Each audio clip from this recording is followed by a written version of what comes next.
মণ্ডল সভাৰ কাৰ্যসূচী আজি আৰম্ভ কৰিবলৈ লৈছোঁ। আজি সকলো শিক্ষক শিক্ষয়িত্ৰীয়ে উপস্থিত থকাটো বাধ্যতামূলক আছিলে, যিহেতু বহুতখিনি কাম আমাৰ আহি আছে হৈ আছে, সেইখিনি ওপৰত বিতংভাৱে আলোচনা কৰাৰ আমাৰ আজি চেষ্টা সহায় আগবঢ়াবৰ কাৰণে আজি সভাখনৰ আৰম্ভণিতে মই সভাপতি আসনত নন্দ বৰা ছাৰক, টেঙাপানী প্ৰাথমিক বিদ্যালয়ৰ প্ৰধান শিক্ষক শ্ৰীযুত নন্দ বৰা ছাৰক আসন গ্ৰহণ কৰিবলৈ অনুৰোধ জনাইছোঁ। সহায়তা কামনা কৰি মই এই আসন কুলাম গামোচাৰে সম্বৰ্ধনা আগবঢ়াইছে ৰশ্মি কুমি বাইদেৱে।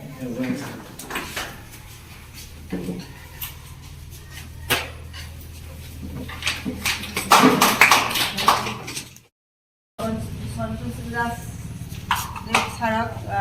এখন কুলাম গামোচাৰে সম্বৰ্ধনা আগবঢ়াইছে ৰশ্মি কুমি বাইদেৱে। প্ৰাৰ্থনাটোৱে আৰম্ভ কৰোঁ বুলি ভাবিছোঁ। তাৰপিছত আমাৰ আৰম্ভ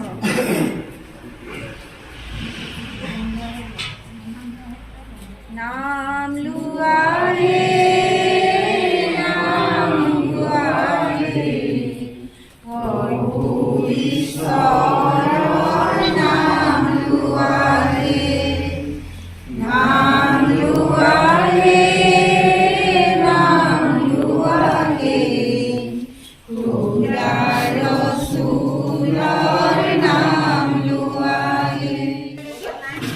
আজি সভাত আমাৰ যেনেকৈ নহওক ভালেমানকেইটা আমাৰ বিষয় সন্নিৱিষ্ট হৈ আছে। প্ৰথমতে আমাৰ NAS-ৰ ওপৰত আলোচনা হ'ব, তাৰপিছত FLN-ৰ বিষয়ত মই থুলমূলকৈ কৈ গৈছোঁ। FLN-ৰ বিষয়ৰ ওপৰত আলোচনা, ফিট ইণ্ডিয়া মুভমেণ্ট সেই বিষয়ে আলোচনা, একাডেমিক পেকেজৰ ওপৰত আলোচনা, ষ্টেট লেভেল এচিভমেণ্ট ছাৰ্ভে এই বিষয়ৰ ওপৰত আলোচনা, early childhood care and teachers training এই বিষয়ে আলোচনা আছে, আৰু অবজাৰভেন্স অফ মেণ্টেল হেল্থ আমাৰ যিটো এতিয়া অৰ্ডাৰ হৈছে 10 অক্টোবৰৰ দিনা, সেই তাৰ ওপৰত থুলমূল আলোচনা, আৰু লগতে ৰিমছৰ এপৰ ওপৰত থুলমূল আলোচনা আৰু অন্যান্য আছে। এয়া আমাৰ আজি আলোচনাৰ সভাৰ উদ্দেশ্য ব্যাখ্যা। নমস্কাৰ, মোৰ নাম শ্ৰীমতী ৰেণু ৰায়, মই নগাঁও প্ৰাথমিক বিদ্যালয়ৰ সহশিক্ষক। নমস্কাৰ, মোৰ নাম শ্ৰীমতী হীৰা গগৈ, মোৰ নাম সন্তোষ কুমাৰ ওঝা আৰু মই কাছমাৰী ক্লাষ্টাৰ CRCC। নমস্কাৰ, মোৰ নাম দণ্ডকান্ত বৰা, এই স্কুলৰে ছাত্ৰ বিদ্যা। নমস্কাৰ, মোৰ নাম শ্ৰীমতী ৰবি দত্ত বৰা, মই টেঙাপানী মণ্ডলৰ মণ্ডল সমন্বয়ক। আপোনালোকৰ ওচৰত আলোচনা হ'ব, পাৰিলে আপোনালোকে গোটেই পইণ্টবোৰ লিখি গ'লে ভাল হয়, আমাৰ কাৰণে ভাল। আফটাৰ লকডাউন বুলি ক'লে প্ৰথম আমি ক্লাষ্টাৰ মিটত ইয়াত এনেকুৱা অফলাইন হিচাপে অংশগ্ৰহণ কৰিছোঁ, আৰু আজি ক্লাষ্টাৰ মিট আমাৰ কাৰণে অতি গুৰুত্বপূৰ্ণ বুলি মই ভাবোঁ, কাৰণ ইয়াত এনেকুৱা বিষয়বস্তু আছে যিটো আমি ছেপ্টেম্বৰ মাহৰ পৰাই আৰম্ভ কৰি দিছোঁ। অক্টোবৰ মাহত আমি বিশেষকৈ এইবিলাক কাম স্কুলত কৰিব লাগিব, আৰু কৰিবৰ কাৰণে নিজৰ আইডিয়াটো থাকিলে কি হয় সহজ হৈ যায়, নহ'লে কি হয় বাৰে বাৰে আপুনি কি হ'ব কোনোবা এজন অভিজ্ঞ শিক্ষক বা শিক্ষয়িত্ৰীক সুধিবলগীয়া হ'ব। অলৰেডি মোৰ মতে 2017 চনত আৰু 2019 চনত, এতিয়া মই নাজানো টেঙাপানী ক্লাষ্টাৰ কোনকেইখন স্কুলত নাচ পৰীক্ষা পতা হৈছিল, কিন্তু মোৰ ক্লাষ্টাৰত খেতজান স্কুল আৰু জেঙনি প্ৰাথমিক বিদ্যালয়ত নাচ পৰীক্ষা আয়োজন কৰা হৈছিল। আপোনালোকৰো চাগে ইয়াত ডেটটো আপোনালোক সকলোৱে গম পায়, 12 তাৰিখে হ'ব, কিন্তু এতিয়ালৈকে স্কুলৰ লিষ্ট আউট হোৱা নাই। তো নাচৰ যেতিয়া স্কুলৰ লিষ্ট প্ৰিপেয়াৰ কৰা হয়, তো আমি তাক একেবাৰে সহজ ভাষাত যদি ছাৰ কওঁ, আপুনি যেতিয়া বজাৰত মুড়ি কিনিবৰ কাৰণে যায়, তো অলপতো টেষ্ট কৰি ল'ব লাগিব ন। আপুনি অলপ লোৱাৰ পিছত কি কৰে, মুৰুক মুৰুক কৰে ছাৰ ন, মুৰুক মুৰুক কৰিলে আপুনি 1 কেজি লৈ ঘৰত আহি গ'ল। সেই একে পৰ্যায়ত আমাৰ নাচ পৰীক্ষাৰ কাৰণেও চৰকাৰে কি কৰিব, নিৰ্দিষ্ট স্কুল বাছি ল'ব, কাৰণ সব স্কুলত পৰীক্ষা নাপাতে। নিৰ্দিষ্ট স্কুল বাছনি যিটো হ'ব, সেইটো কি হ'ব, লটাৰী বেচিছতে হওক বা যি এক্টিভিটি তেওঁলোক কৰিব, তাৰ পৰা কি কৰিব, নিৰ্দিষ্ট স্কুল বাছি উলিয়াব। আৰু সেই যিকেইখন স্কুল বাছি উলিয়াব য'ত নাচ পৰীক্ষা হ'ব, সেইখন স্কুলে কি কৰিব সেই ক্লাষ্টাৰক ৰিপ্ৰেজেণ্ট কৰিব ধৰি লৈছো মই উদাহৰণ হিচাপে যদি কওঁ যে ধৰি লওক গৌৰবস্তি স্কুলখন আমাৰ টেঙাপানী ক্লাষ্টাৰ সিলেক্ট হ'ল তো গৌৰবস্তি স্কুলে যি ফলাফল দেখুৱাব সেইটো এই অঞ্চলৰ ফলাফল বুলি ধৰা হ'ব মানে ক'ব কাৰণে কৈ আছো যে আমাৰ যিকেইখন স্কুল সিলেক্ট হ'ব তেওঁলোকৰ ওপৰত এটা গধুৰ দায়িত্ব থাকিব কাৰণ আপুনি ক্লাষ্টাৰক ৰিপ্ৰেজেণ্ট কৰিছে আপোনাৰ অঞ্চলক ৰিপ্ৰেজেণ্ট কৰিছে আৰু লগতে আৰু এটা কথা কওঁ যে কোনখন স্কুল সিলেক্ট হ'ব আমিতো নাজানো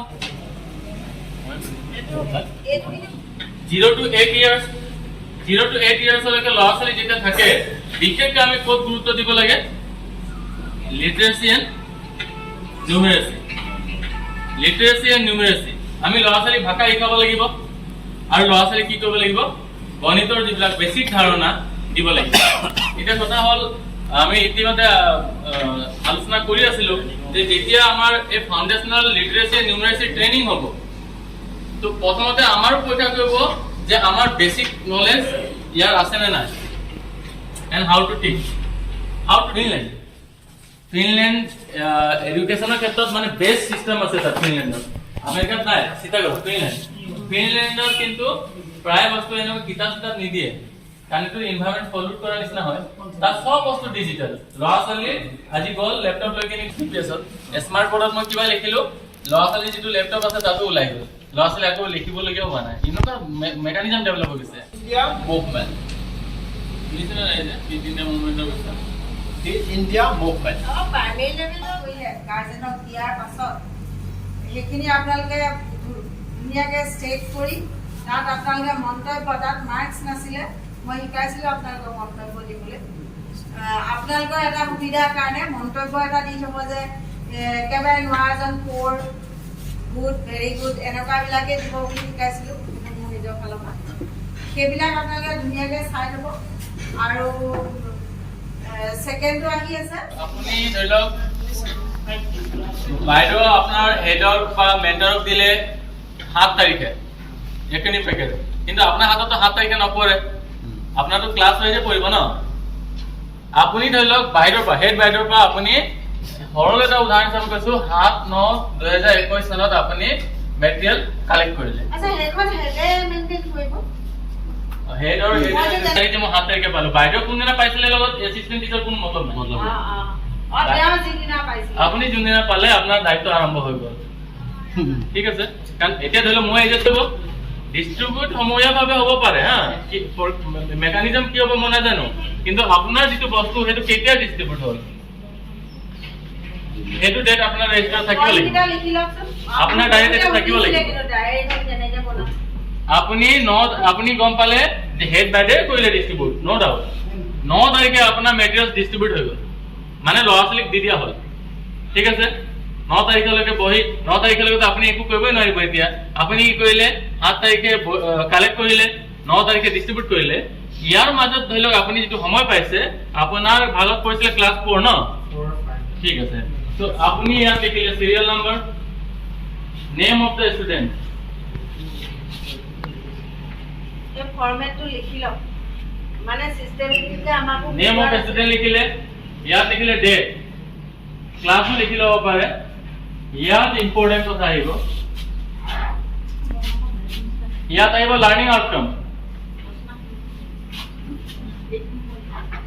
আউটকাম কি আহিব আপোনাৰ ভাগত স্যাৰ ক্লাছ 4 পঢ়িছিল হয় না পৰৰ প্ৰথম প্ৰশ্নটো কি আছিল মানে writing skill reading and writing skill আৰু লক্ষ্য কৰিব আপোনালোক তলত লিখা থাকে একাডেমিক পেকেজৰ তলত লিখা থাকে তাৰ দক্ষতা কি আছে বৰ্ণৰ ধাৰণা শব্দ কিবা ক'ব নে একাডেমিক পেকেজৰ ওপৰত না কাৰোবাৰ পেকেজ দিবলৈ বাকী থাকিলে নি আগবাঢ়ি যাওঁ এতিয়া আহিলে 8 নম্বৰটো আহিলে ষ্টেট লেভেল এচিভমেণ্ট সাৰ্ভে এটো সাৰে কিতাপ দিয়া নাই নেকি লিখিলে এসআইটি দিলে আৰু এটা পৰীক্ষা হ'ব আমাৰ টিচাৰৰ কাৰণে টিচাৰৰ কাৰণে 500 to 600 টিচাৰ ডিস্ট্ৰিক্টৰ পৰা সিলেক্ট হ'ব আপোনালোকৰ মনত আছে নেকি কেতিয়া কৈছিল মোৰো মনত নাই কি হবে এক্সপাৰ্ট বুলি হবে এনেকুৱা প্ৰশ্ন থাকে বিশেষ একো প্ৰশ্ন নাই এটা আপুনি যদি সংকোচ কৰিব যে মই এক্সপাৰ্ট থাকিলে এক্সপাৰ্ট মোক কেলে দিম প্ৰায় এভাৰেজ মাৰি দিওঁ আমি বুজিছেনে তো সেইটোৱে এবাৰ চাই ল'ব আপোনালোক ইয়াত আৰু বিশেষ স্যাৰ একো নাই এইটো হৈ গ'ল এয়া পাছত আছে early childhood care and teacher training এইটো কোৰ্ছ এনে স্কুল আছে নেকি ইয়াত আছে এগৰাকী আহিছে হৈ গ'ল ছাৰ বাইদেউ এম আছে অবজাৰভেন্স অফ মেণ্টেল হেল্থ সেইটো বিষয়ে ক'ব লাগে মেণ্টেল হেল্থ এতিয়া আপোনালোক সকলোৱে গম পায় বা জনা উচিত যে 10 তাৰিখে 10 October world mental health day celebrate কৰা হয় 10 October world mental health day যে তোমালোক ধৈৰ্য হেৰাব নালাগে আপোনালোক চাব মই যিটো ভিডিঅ' দিছো যিকোনো এটা পৰিস্থিতিত যে ধৈৰ্য হেৰাব নালাগে আমি ধৈৰ্য যদি থওঁ তেতিয়া আমি তাৰ পৰা ওলাব পাৰিম এই মেছেজটো যাব লাগিব তো তেনেকুৱা ল'ৰা ছোৱালীক শ্লোগান লিখিব কাৰণে দিব আৰু ল'ৰা ছোৱালীটো শ্লোগান কি লিখিব তো আপুনি লিখা শ্লোগান ল'ৰা ছোৱালীক দিয়ক যে যেতিয়া তোমালোক মই তাত এটা এক্টিভিটি দিছো সেইটো মোৰ এক্টিভিটি নহয় CBSE অনুপ ছাৰে দিয়া এক্টিভিটি হয় যে আমি ল'ৰা ছোৱালীক কি লিখাব লাগে এটা এক্টিভিটি খাব নালাগে এতিয়া শেষ পূজাত আহি আছে অকল এটা আছে আৰু যিটো ৰিমছ আছে এতিয়া ৰিম সেইটো বিষয়ে ছাৰ সোনকালে মোক জনাইছে এখন এতিয়া আমাৰ হেবেলীয়া বঙালীৰে ছাৰৰ গৈছে বাইদেউৰ নাই হোৱা একেখন স্কুলৰ আমি কি কৰিছোঁ আমি ঘৰতে ধৰক পাৰ কৰিব লগা হৈছে আমাক যিখিনি কৰিছে আমি কৰিব পৰা নাই পৰিৱেশৰ কাৰণে পৰিস্থিতিৰ কাৰণে এণ্ড্ৰইড নাই আমি যথেষ্ট গোটেইখিনি কামে আমি কৰিব পৰা নাই এইটো এটা সঁচা কথা কিন্তু ৰেজিষ্ট্ৰেচন কৰি লওক নিজৰ তথ্য যি ভৰাবলগীয়া আছে ভৰাই লওক ফটো স্কেন কৰি লওক ধুনীয়াকে তাৰপিছত যেতিয়া ৰেজিষ্টাৰ্ড হৈ যাব আপুনি এপৰ জৰিয়তে এটেন্ডেন্স আৰামত দিব পাৰিব আৰু এপত এটেন্ডেন্স দিব কাৰণে ইয়াত ষ্টাফ এটেন্ডেন্স আছে তাত ক্লিক কৰিব ষ্টাফ এনৰলমেন্টত ক্লিক কৰিলে নহ'ব ষ্টাফ এটেন্ডেন্স আছে তাত ক্লিক কৰিব নিজৰ ফটো আপলোড কৰিব হৈ যাব ধৈৰ্য সহকাৰে আজি এই ক্লাছ মিটখনত আপোনালোকে থাকিলে আৰু পাঠ্যমানে সহায় কৰিলে মই বেছিকৈ কৈ দিলে আপোনালোক খঙে উঠিব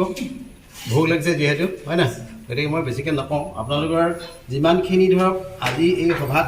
আলোচনা কৰিব লাগিছিলে গোটেইখিনি আপোনালোকে তন্ন শিকালে নাচ FLM fit India state level achievement survey এইটো যদি আপোনালোকে শিকাই দিলে এতিয়া আমি স্কুলত গৈ কৰিব পৰাহে কথা হয় নাই ইয়াতকৈ আৰু ওপৰা মই বেছি নকওঁ মোৰ যিখিনি ক'ব লাগে চব ৰাইজে গোটেইবোৰ আলোচনা কৰিলোঁ গতিকে সভাপতি হিচাপে আপোনালোকক মই গোটেইবোৰক শলাগৰ সহায় আগবঢ়াইছোঁ লগতে এই সুযোগতে আপোনালোক অন্নমুঠিও ল'বৰ কাৰণে মই কৈ দিছোঁ আৰু সভাভংগ